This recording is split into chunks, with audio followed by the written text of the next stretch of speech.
Most people know Elvis Presley served in the army, but hidden inside that chapter is a story that feels almost unreal.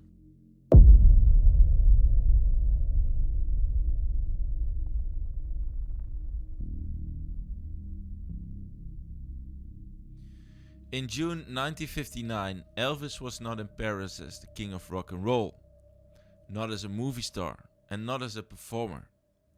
He was a 24-year-old soldier on leave, far away from America, hoping to experience something he had almost lost completely: the feeling of being ordinary. He came to Paris with Charlie Hodge, Rex Mansfield, and Lamar Fike. By then, he was already one of the most famous people in the world. But for a few days, he wanted something simple.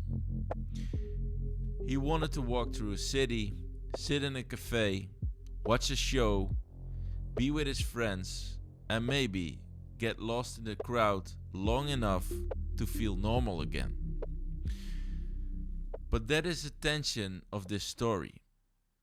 Elvis came to Paris hoping to step away from his own image, only to discover that even in another country, even in a uniform, and even far away from America, Elvis Presley could never fully disappear.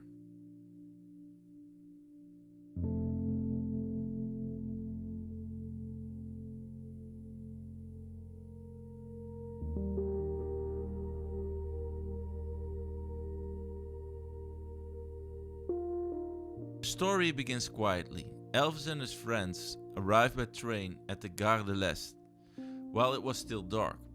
Waiting for them were Freddie Beanstalk and Jean Aberbach, who had been asked to assist Elvis during his stay. Before the crowds, before the press conference, and before the late nights at the Lido and the Moulin Rouge, Elvis saw Paris before sunrise. They drove to the city as the morning light began to appear. Notre Dame, Sacré-Cœur, the rooftops, and the streets of Paris slowly waking up.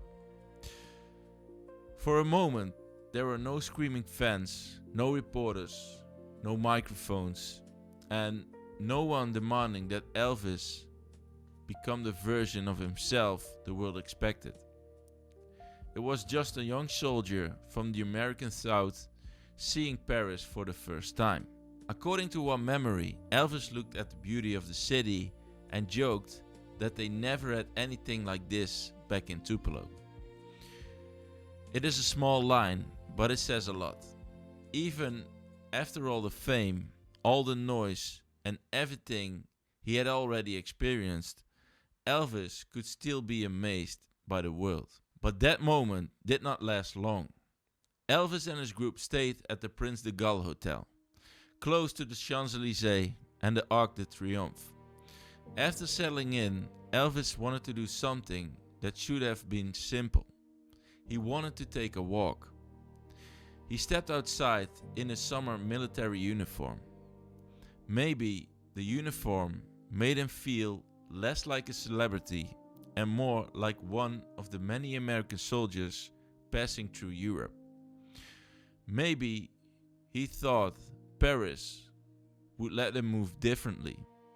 But almost immediately, people began to notice. A photographer spotted him. Then fans started to gather.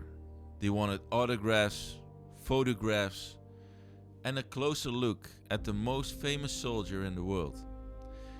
Elvis tried to be polite, as he usually was. He signed when he could, posed when he could, and gave people the moment they hoped for. But every small act of kindness made the crowd grow larger. One memory from that day says the group even had to move through a movie theater and leave through another exit to avoid the crowd. That detail says everything. Elvis had come to Paris hoping for freedom, but the very people who loved him made that freedom almost impossible. And then the press found him on June 17, 1950. But that is not what they saw.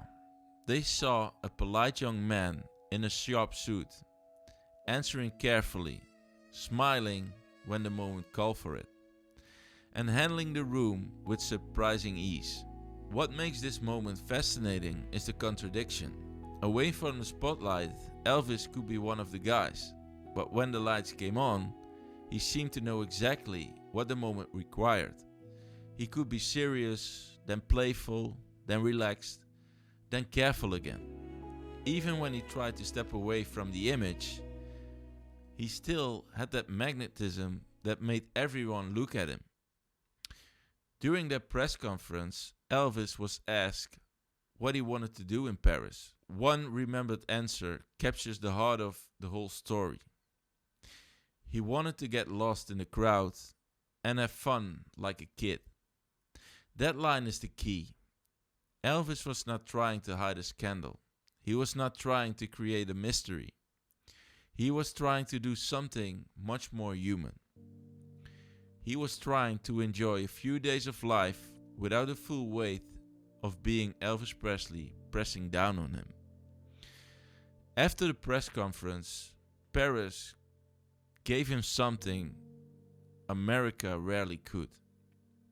It gave him nights where he could sit in the audience instead of standing on stage.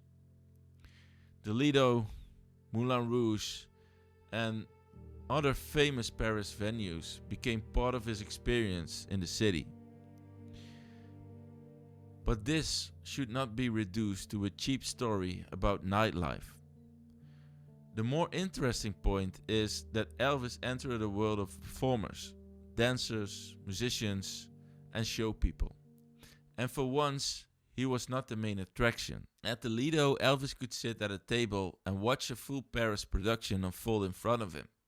The lights, the costumes, the choreography, the scenery, the orchestra, and the famous Bluebell Girls created a world completely different from Memphis, Hollywood, or the army base in Germany. For once, Elvis was not the show, he was watching the show. That is what makes the Paris chapter so special. He had spent years being watched by everyone else. In Paris, he could watch. He could admire the craft. He could meet performers backstage. He could be around people who understood show business from another side of the curtain. Moulin Rouge added another layer to the story. One remembered account connects Elvis with Nancy Holloway, an American singer performing in Paris. According to her later memory, she noticed Elvis in the audience and wanted to meet him backstage. What she remembered was not an untouchable icon, but a relaxed, modest, charming young man who seemed very human. There is also a fascinating memory connected to the song Fever. Nancy Holloway often performed it, and one account suggests Elvis took notice of it during his Paris period. We should be careful and not claim that Paris alone inspired Elvis's later recording, but it still is an interesting detail because it shows that Paris was not just nightlife for Elvis. It was music, atmosphere, people, and performance. And maybe the most revealing moment from this trip did not happen in a theater at all. It happened in a taxi. According to one memory, Elvis was riding through Paris with friends, somewhere between the Eiffel Tower and the Arc de Triomphe. When he began to sing, not for a crowd, not for a microphone, and not for a camera, he simply started singing familiar songs, including gospel songs and songs that connected him to home. One song remembered from that night was "I'll Be Home Again." That image says more than any glamorous nightclub photo could. Elvis Presley in the back of a taxi, the Paris lights passing outside the window, singing with friends because the music was simply part of him. Not stage, not record company, not screaming audience, no planned performance, just Elvis in a moving car, letting music come out because that is what he had always done. And that may be the real heart of the story. Elvis wanted to disappear from the image, but he never wanted to disappear from the music. Fame was the burden. Music was still the place where he could find himself. Paris was not only one visit. Elvis returned during his army period, and a later Paris chapter in January 1960, including his growing interest in karate and another powerful memory connected to gospel music. Those stories deserve their own deeper video, but they show that Paris became more than a glamorous side note. It became a place where a different side of Elvis appeared. So did Elvis disappear in Paris? No, not really. He could not disappear on the Champs-Élysées because fans gathered around him. He could not disappear at the Prince de Galles because the press filled the room with cameras and microphones. And he could not fully disappear at the Lido or Moulin Rouge because people still know who he was. Even far from America, even in uniform, even during his army years, fame followed him. But maybe the real meaning is not that Elvis failed to disappear. Maybe the real meaning is that Paris allowed pieces of the real Elvis to appear. The young soldier seeing Paris at dawn. The polite man signing autographs even when the crowd became too much. The backstage. The young man singing in a taxi because songs were still the most natural language he had. Elvis went to Paris hoping to get lost in the crowd, and he discovered that his name would never let him fully vanish. But in those stolen nights, away from America and away from the stage, Paris gave him something rare. It gave him moments where the legend became just soft enough for us to see the man inside it. And maybe that is why Elvis in Paris still feels so fascinating. He could not escape being Elvis Presley. But for a few nights in the City of Light, he came closer to simply being Elvis. What do you think this Paris chapter says about the price of fame? Did you know Elvis visited Paris more than once during his army years? Let me know in the comments. And if you enjoy rare Elvis history, restored footage, and stories that go deeper than just the usual headlines, make sure to subscribe to Hidden Minds. I'll see you in the next video.